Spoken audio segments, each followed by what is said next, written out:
Noah était un garçon gentil et au grand cœur. Il adorait les animaux. Il rêvait de construire une arche, tout comme Noé dans son histoire préférée. Il voulait sauver tous les animaux en danger. Un jour, Noah a vu un spectacle triste. Un groupe d'oiseaux blottis les uns contre les autres. Leur nid avait été détruit par une tempête. Noah a ressenti un pincement au cœur. Il savait qu'il devait faire quelque chose. Noah a commencé à rassembler du bois. Il a collecté des clous et des marteaux.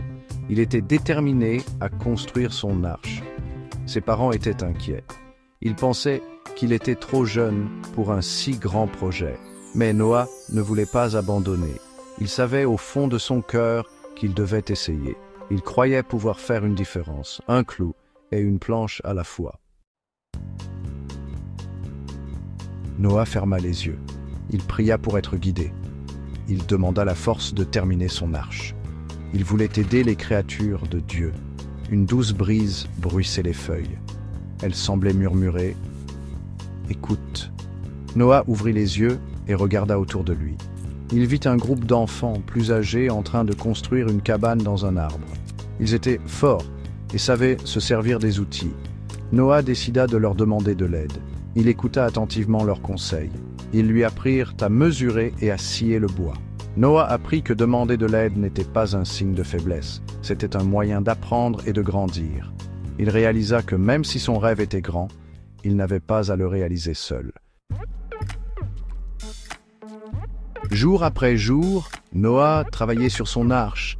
Il apprit à être patient.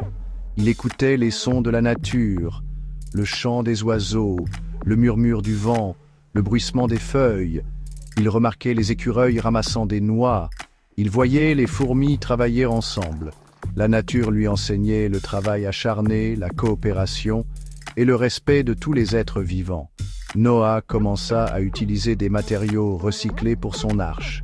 Il récupéra de vieux pneus et des palettes en bois. Il voulait protéger à la fois les animaux et l'environnement.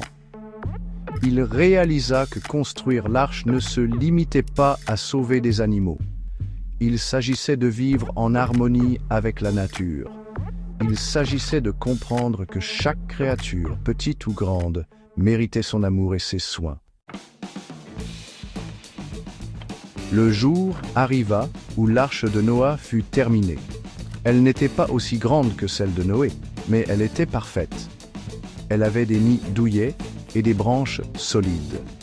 C'était un refuge sûr pour ses amis les animaux. Puis, une tempête arriva.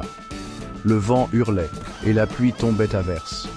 Noah regardait les oiseaux lutter pour voler. Les écureuils se précipitaient pour trouver un abri.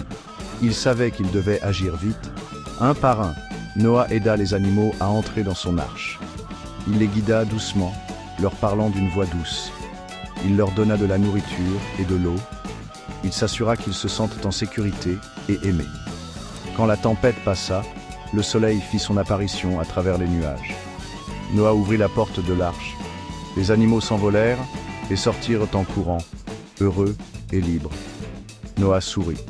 Il avait écouté, il avait obéi, et il avait fait la différence, tout comme Noé.